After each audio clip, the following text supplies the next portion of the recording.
दिल्ली के पास बसे एक विकसित शहर में एक बड़े बिजनेसमैन रहते थे। नाम था राजीव मेहता।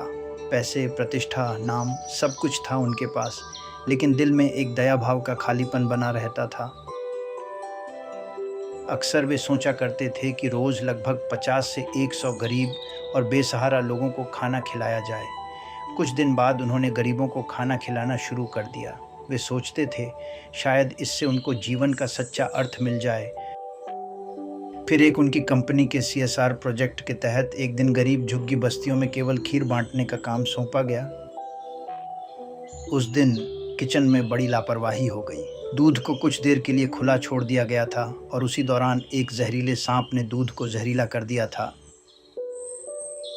किसी को पता भी नहीं चला और उस दिन जो खीर बांटी गई वह जहरीली हो चुकी थी।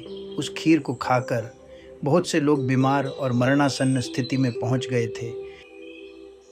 अपराध बोध राजीव मेहता के पैरों तले ज़मीन खिसक गई। वो बोले, ये मैंने क्या कर दिया? मैं तो पुण्य करना चाहता था, लेकिन मेरे कारण मासूम लोगों की जान पर बनाई। मीडिया में हंगामा मच गया। सोशल मीडिया पर ट्रोलिंग शुरू हो गई। लोग लिख रहे थे, ये सब दिखावा था, पीआर स्टंट था, ऐसे लोग ही गरीबों की जान से खेलते हैं। राजीव अंदर से टूट गए। एक दिन सब छोड़कर निकल पड़े। शहर, कंपनी, नाम सब छोड़कर पैदल चलते चलते शाम का अंधेरा बढ़ने लगा था। एक जगह पहुंचे, शायद कोई छोटा सा गांव था। मन व्याकुल था, फ़ोन भी पास नहीं था। थके हुए, टूटे हुए सामने एक चाय की दुकान पर रुके। पूछा, यहाँ कोई धर्मशाला या कोई जगह है जहाँ रात रुका जा सकता है? दुकानदार बोला, हाँ साहब, यहाँ से थोड़ी दूरी पर एक मंदिर है।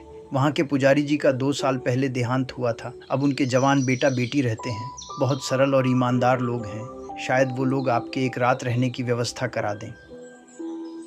राजीव उनके घर पहुंच गए और अपने आने का कारण बताया। तब उस घर में रहने वाले लड़के ने कहा कि जब तक पिताजी जीवित थे तब यहाँ रात को आने वाला पथिक ठहर जाता था, पर अब नहीं। पर ठहरो, अपनी बड़ी बहन से पूछकर बताता हूँ। अपनी बहन से विचार विमर्श करने पर राजीव की मानसिक स्थिति देख उस लड़के ने राजीव को एक रात रुकने की जगह दे दी। अगली सुबह राजीव ने देखा कि घर की लड़की पूजा में गहन ध्यान मुद्रा में बैठी है। काफ़ी देर से उसी अवस्था में बैठी है, हिल भी नहीं रही है। उसके भाई ने हल्के गुस्से में कहा, बहन आज इतनी देर क्यों? मेहमान भी हैं घर में। लड़की मुस्कुराई और बोली, जब मैं ध्यान में थी, पूजा कर रही थी, तो मेरी ध्यान अवस्था में पता चला कि ऊपर भगवान की सभा में एक पाप और पुण्य का मामला चल रहा था, इसलिए मैं रुक गई। राजीव चौंक गए, लड़की की तरफ उत्सुकता से देखने लगे। फिर राजीव ने पूछा, कैसा मामला था? लड़की ने शांत स्वर में बताया, शहर में एक व्यापारी आदमी रोज़ गरीबों को खाना खिलाता था। एक दिन उसने गरीबों को खीर बांटी। बांटने से पहले एक सांप के खीर खाने से खीर जहरीली हो गई और बहुत से लोग बीमार स्थिति में पहुंच गए। अब भगवान की सभा में ये तय नहीं हो पा रहा है कि पाप किसे लगेगा, उस आदमी को जो रोज़ गरीबों को खाना खिलाता है, उस रसोइये को जिसने खीर बनाई, या उस सांप को जिसके खीर खाने से खीर जहरीली हो गई। राजीव का दिल तेज़ धड़कने लगा। ये तो उसकी अपनी ही कहानी थी। राजीव ने लड़की से पूछा, फिर क्या फैसला हुआ? लड़की बोली, अभी फैसला नहीं हुआ है, 1-2 दिन और लगेगा। राजीव ने कहा, फैसला आने तक क्या मैं 1-2 दिन और रुक सकता हूँ? दोनों भाई बहन ने खुशी से हाँ कर दी, लेकिन पूरे गांव में बातें शुरू हो गईं। वो बाहरी आदमी है, अच्छा नहीं है। जवान लड़की को देखकर रुक गया, नीयत खराब है उसकी। तरह तरह की बातें, चाय की दुकान पर, चौराहे पर, हर जगह राजीव की कानाफूसी हो रही थी। किसी को सच नहीं पता था, लेकिन सब जज बन चुके थे। अगली सुबह लड़की फिर पूजा से उठी, इस बार समय पर।